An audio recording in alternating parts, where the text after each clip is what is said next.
ইরানকে যুদ্ধ বিমান দিচ্ছে রাশিয়া। আরো বিস্তারিত জানিয়ে দেব। বিস্ফোরণে কাঁপল এবার ইরানের বিভিন্ন শহর। রুশ মন্ত্রী নেতাদের উপর নতুন নিষেধাজ্ঞা আরোপ আমেরিকার। ফিলিস্তিনে ইসরায়েলি হামলা নিয়ে যা বলল তুরস্ক। আরো থাকছে, সিরিয়াকে আকাশ প্রতিরক্ষা ব্যবস্থা খোরদাদ পুনরুদ্ধারে সম্মত হয়েছে ইরান। যুক্তরাষ্ট্রের যাত্রী বিমান বিধ্বস্ত, সব আরোহী নিহত। আরো জানিয়ে দেব, রাশিয়াকে মারণাস্ত্র সহায়তা দিবে চীন, উদ্বিগ্ন যুক্তরাষ্ট্র। এবং সর্বশেষে জানিয়ে দেব, রাশিয়ার পক্ষে ইউক্রেন যুদ্ধে 1 লাখ সেনা পাঠালো উত্তর কোরিয়া। শুনছিলেন সংবাদ শিরোনাম, এখন বিস্তারিত। তবে অনুরোধ থাকবে এই ভিডিওটিতে একটি লাইক দিন এবং কমেন্টস করে জানিয়ে দেন আপনি কোন জেলা থেকে বা কোথা থেকে আমাদের সাথে যুক্ত রয়েছেন। এবং সবার আগে সর্বশেষ আপডেট সংবাদ পেতে চ্যানেলটি সাবস্ক্রাইব করে আমাদের সঙ্গেই থাকুন। ধন্যবাদ। ইরানকে যুদ্ধ বিমান দিচ্ছে রাশিয়া। ইউক্রেন যুদ্ধে ইরান রাশিয়া সম্পর্কে নতুন মাত্রা যোগ হতে যাচ্ছে। এবার তেহরানকে অত্যাধুনিক যুদ্ধ বিমান দিয়ে সহায়তার ঘোষণা দিল মস্কো। শুক্রবার হোয়াইট হাউস যে তথ্য নিশ্চিত করেছেন। রাশিয়া কয়েক বিলিয়ন ডলারের সামরাস্ত্র ইরান পাঠানোর প্রস্তুতি নিচ্ছে বলে জানায় যুক্তরাষ্ট্র খবর আলাদুলুর। মার্কিন জাতীয় নিরাপত্তা কাউন্সিলের মুখপাত্র জন কিবরি বলেছেন, যুদ্ধ বিমান ছাড়াও ক্রেমলিনের কাছে অ্যাটাক হেলিকপ্টার, রাডার, ইয়াকা 130 প্রশিক্ষণ বিমান চেয়েছে তেহরান। বিনিময়ে ইরানের তৈরি বিভিন্ন সমরাস্ত্র, ড্রোন দেওয়া হবে রাশিয়াকে। হোয়াইট হাউসে ব্রিফকালে সাংবাদিকদের এ তথ্য জানান জন কিবরে। তিনি আরো জানিয়েছেন, ওয়াশিংটন খুবই নীতিভার বিষয়টি পর্যবেক্ষণ করেছেন। ইরান আগে রাশিয়াকে সামরিক ড্রোন সরবরাহ করেছে, যা ইউক্রেন যুদ্ধ ব্যাহত হচ্ছে। যদিও তেহরান বিষয়টি অস্বীকার করে আসছে। গত নভেম্বরে রাশিয়াকে এসব ড্রোন দিলেও ইরান বলছে এগুলো মস্কোকে দেওয়া হয়েছে 2022 সালের 24শে ফেব্রুয়ারি বিশেষ সামরিক অভিযানে চালানোর মধ্য দিয়ে। কিন্তু ইউক্রেন তার পশ্চিম মিত্র দাবি করেছে কিয়েভে ইরানের তৈরি অসংখ্য আত্মঘাতী ড্রোন শাহেদ ও কোচ মাজাহের 6 ভূপাতিত করা হয়েছে। সূত্র পাস টুডে। এবার বিস্ফোরণে কাঁপল ইরানের বিভিন্ন শহর। ইরানের পশ্চিমাঞ্চলে বেশ কয়েকটি শহর থেকে বড় ধরনের বিস্ফোরণের শব্দ শোনা গেছে। গতকাল স্থানীয় সংবাদদাতা সংস্থা রয়টার্সের প্রতিবেদনে তথ্য জানানো হয়। তবে কি ধরনের বিস্ফোরণ ঘটেছে তা এখনো পরিষ্কার সম্ভব হয়নি।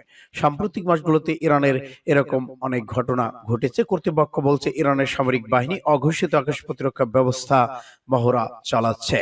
আর এই মহড়া যখন তখন যুক্তরাষ্ট্র ইসরায়েলের সঙ্গে দেশটির উত্তেজনা চলছে। আসাদবাদ শহরের গভর্নর বলেছেন, একটি ভয়ঙ্কর শব্দ শোনা গেছে, কিন্তু তার উৎস সম্পর্কে এখনো পরিষ্কার কিছু জানা সম্ভব হয়নি। কর্মকর্তারা জানিয়েছেন, আবহাওয়া বৈরী থাকার কারণে প্রাথমিকভাবে এটিকে বজ্রপাতের শব্দ মনে করা হচ্ছে। এ সম্ভাবনাকে উড়িয়ে দেওয়া যাচ্ছে না। নিজেদের টেলিগ্রাম চ্যানেলের রোকনা নিউজ ওয়েবসাইট বলেছে, কোন কোন স্থানে শব্দের তীব্রতায় বাড়ির দরজা জানালা কেঁপে উঠেছে। ভয় লোকজন ঘর থেকে বেরিয়ে এসেছেন। টুইটারে পোস্ট করা ভিডিওতে দেখা গেছে বিমান বিধ্বংসী অস্ত্র থেকে সব শব্দ আসছে। তবে সামাজিক মাধ্যমে ফুটেজের সত্যতার যাচাই করতে পারেনি সংবাদ মাধ্যমগুলো। রুশ মন্ত্রী নেতাদের উপর নতুন নিষেধাজ্ঞা আরোপ আমেরিকার। রাশিয়ার মন্ত্রীর আঞ্চলিক নেতা 3টি পারমাণবিক অস্ত্র প্রতিষ্ঠান সহ 60 জনের বেশি শীর্ষ রুশ কর্মকর্তার উপর নতুন নিষেধাজ্ঞা আরোপ করেছে মার্কিন যুক্তরাষ্ট্র।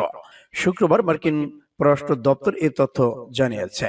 এক বিবৃতিতে বলা হয়েছে, ইউক্রেন থেকে শস্য চুরির সাথে জড়িত একজন রুশ নাগরিক আগ্রাসনের প্রথম দিকে রুশ সেনাদের দখল করা ইউক্রেনের প্রধান পারমাণবিক বিদ্যুৎ কেন্দ্রের তদারকি কর্মকর্তার উপর নিষেধাজ্ঞা আরোপ করা হয়। এর বাইরে অন্যান্য রুশ সামরিক বাহিনীর 1200 এর বেশি সদস্যের উপর মার্কিন ভিসা নিষেধের আরোপ করা হয়েছে। মানবাধিকার লঙ্ঘনের অভিযোগে অভিযুক্ত 3 জন কর্মকর্তা ও তাদের পরিবারের সদস্যদের যুক্তরাষ্ট্রের প্রবেশ নিষিদ্ধ করা হয়েছে। ইউক্রেনে হামলা 1 বছর পূর্তিতে মার্কিন প্রেসিডেন্ট জো বাইডেন ও তার মিত্র রাশিয়ার বিরুদ্ধে যেসব পদক্ষেপ নেওয়ার ঘোষণা দিয়েছিল তাদের নতুন নিষেধাজ্ঞার আওতায় আনা হয়। মার্কিন পররাষ্ট্রমন্ত্রী অ্যান্টনি ব্লিংকেন এক বিবৃতিতে বলেছেন, আমরা ইউক্রেনের জনগণকে সমর্থন করার জন্য প্রতিশ্রুতিবদ্ধ রয়েছে। সূত্র বিবিসি ও রয়টার্সের। ফিলিস্তিনে ইসরায়েলি হামলা নিয়ে যা বলল তুরস্ক। ফিলিস্তিনে দখলকৃত পশ্চিম তীরে নাবলুসে ইসরায়েল দখলদার বাহিনী বর্বর হামলা বিষয়ে তীব্র নিন্দা জানিয়েছে তুরস্ক। বুধবার ইসরায়েলি বাহিনীর নির্বিচারে গুলিতে অন্তত 11 ফিলিস্তিনি নিহত, শতাধিক আহত হয়েছেন। তুর্কি পররাষ্ট্র মন্ত্রণালয় এক বিবৃতিতে বলেছেন, পশ্চিম তীরের নাবলুস শহরে ইসরায়েলি বাহিনীর আগ্রাসনে বেসামরিক নিরাপরাধ লোকদের হতাহতের ঘটনায় আমরা তীব্র নিন্দা ও প্রতিবাদ জানাই। তুর্কি সংবাদ মাধ্যম ডেইলি হুরিয়াত জানিয়েছেন, লিখিত বিবৃতি পররাষ্ট্র মন্ত্রণালয় আরো বলেছে, এই অঞ্চলে অধিকতর সহিংসতা ঠেকাতে ইসরায়েলি কর্তৃপক্ষকে অবিলম্বে এই উস্কানি ও আগ্রাসন বন্ধ করতে হবে। এছাড়া ইসরায়েলি বাহিনীর নির্বিচার হামলার পর ফিলিস্তিনের রাষ্ট্র জনগণের প্রতি সমবেদনা জানিয়ে তুরস্কের পররাষ্ট্র মন্ত্রণালয়। দেশটির পররাষ্ট্রমন্ত্রী বিপ্লব বলেছেন, মার্কিন পররাষ্ট্রমন্ত্রী অ্যান্টনি ব্লিংকেনের সঙ্গে সাম্প্রতিক বৈঠকে ইসরায়েল সরকারের এই আগ্রাসী প্রবণতা নিয়ে বারবার সরকারের পক্ষ থেকে উদ্বেগ প্রকাশ করা হয়। প্রসঙ্গত, ইসরায়েলের দখলদার বাহিনী ওই হামলার তীব্র নিন্দা জানিয়েছে আরব সংগঠনগুলো আরব লীগ।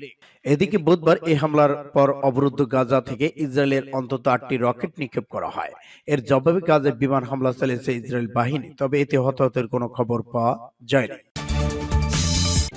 সিরিয়াকে আকাশ প্রতিরক্ষা ব্যবস্থা খুরদাদ পুনর দিতে সম্মত হয়েছে ইরান।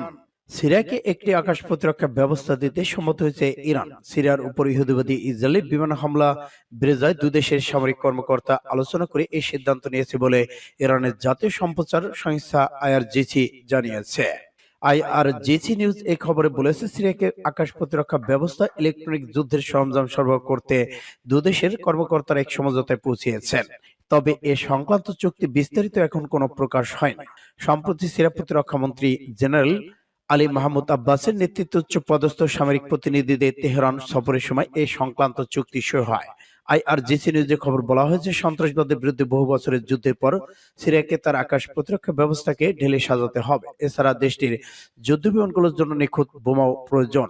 আমরা হয়তো শিগগির সিরিয়া আকাশ প্রতিরক্ষা ব্যবস্থা শক্তিশালী করার জন্য খুরদাত্তন এর মতো ইরান রাডার ও ক্ষেপণাস্ত্র প্রতিরক্ষা ব্যবস্থা সিরিয়াকে সরবরাহ করতে দেখব। যুক্তরাষ্ট্রের যাত্রীবাহী বিমান বিধ্বস্ত, সব আরোহী নিহত। যুক্তরাষ্ট্রের যাত্রীবাহী একটি বিমান বিধ্বস্ত, সব আরোহী নিহত হয়েছেন। বিমানটিতে 5 জন আরোহী ছিলেন। স্থানীয় সময় বুধবার আরকান নাসের রাজধানী শহর লিটল রকেট একটি শিল্প এলাকার বাইরে বিমানটি বিধ্বস্ত হয়। খবর এএফপি এর। প্রতিবেদনে বলা হয়, আরাকান শাসে বিমান বিধ্বস্ত হয়ে পাইলট সহ সিটিইএইচ নামে একটি স্থানীয় পরিবেশগত পরামর্শক সংস্থার 5 কর্মী প্রাণ হারিয়েছেন। পাইলট ওই সংস্থারই কর্মী ছিলেন। বিমানটি উড্ডয়নের পরই ওই দুর্ঘটনা ঘটে। পলাস্কি কাউন্টি সেরিফিকের অফিসের মুখপাত্র লেফটেন্যান্ট কেডিক বার্ক এপিকে জানিয়েছেন, এই ইঞ্জিনের বিমানটি Bill and Hillary Clinton National Airport থেকে কয়েক মাইল দক্ষিণে বিধ্বস্ত হয়েছে। ফেডারেল এভিয়েশন অ্যাডমিনিস্ট্রেশন জানিয়েছে, দুর্ঘটনার সময় কারণ এখনো জানা যায়নি। তবে বিমানটি বজ্র ঝড়ের কবলে পড়েছিল বলে প্রাথমিক ধারণা করা হচ্ছে। দুর্ঘটনার পর বিমানটিকে আগুন ধরে যায় বলে জানিয়েছেন আশপাশের বাসিন্দারা। রাশিয়াকে মারণাস্ত্র দিবে চীন, উদ্বিগ্ন যুক্তরাষ্ট্র। ইউক্রেন যুদ্ধ রাশিয়াকে সামরিক সরঞ্জাম দিয়ে সহায়তা বিষয়ে চীনকে হুঁশিয়ারি দিয়েছে যুক্তরাষ্ট্র। শনিবার মিউনিখ নিরাপত্তা সম্মেলনের পাশাপাশি এক দ্বিপাক্ষিক বৈঠকে শীর্ষ চীন কূটনৈতিক ওয়াং ই সতর্কবার্তা দেন মার্কিন পররাষ্ট্রমন্ত্রী অ্যান্টনি ব্লিংকেন। খবর রয়টার্সের প্রতিবেদনে বলা হয়েছে, চীন যদি ইউক্রেন রাশিয়ার আগ্রাসন বস্তুগত সহায়তা প্রদান করে তাহলে দেশটি পরিণতি ভোগ করতে হবে বলে মার্কিন পররাষ্ট্রমন্ত্রী চীনা কূটনৈতিক ওয়াং ইকে সতর্ক করে দিয়েছেন। ওয়াং ইর সঙ্গে বৈঠকের পর দেওয়া এক সাক্ষাৎকারে অ্যান্টনি ব্লিংকেন কথা জানান। সাক্ষাৎকারে তিনি বলেন, ওয়াশিংটন উদ্বিগ্ন যে বেইজিং মস্কোতে অস্ত্র সরবরাহ করার বিষয়টি বিবেচনা করছে।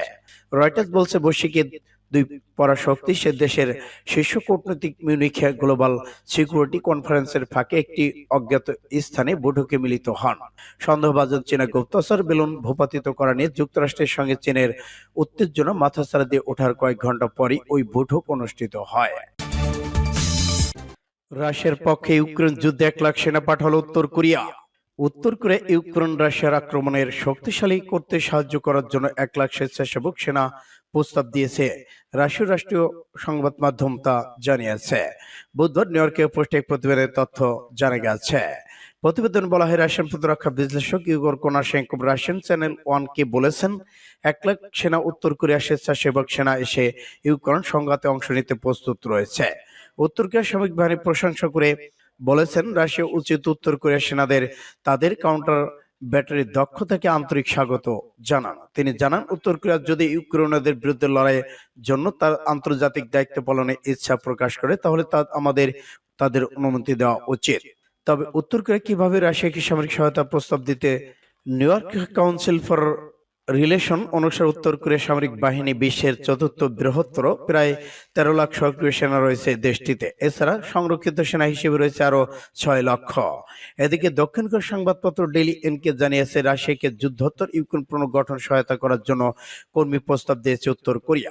রাশিয়ান সূত্রবদ্ধ ডেইলি এনকে জানিয়েছেন, রাশিয়ার যুদ্ধে জিততে কিম জং উন পূর্ব ইউক্রেনের দোনভাস অঞ্চলে 1000 বেশি কর্মী পাঠাবে বলে পরিকল্পনা নিয়েছে।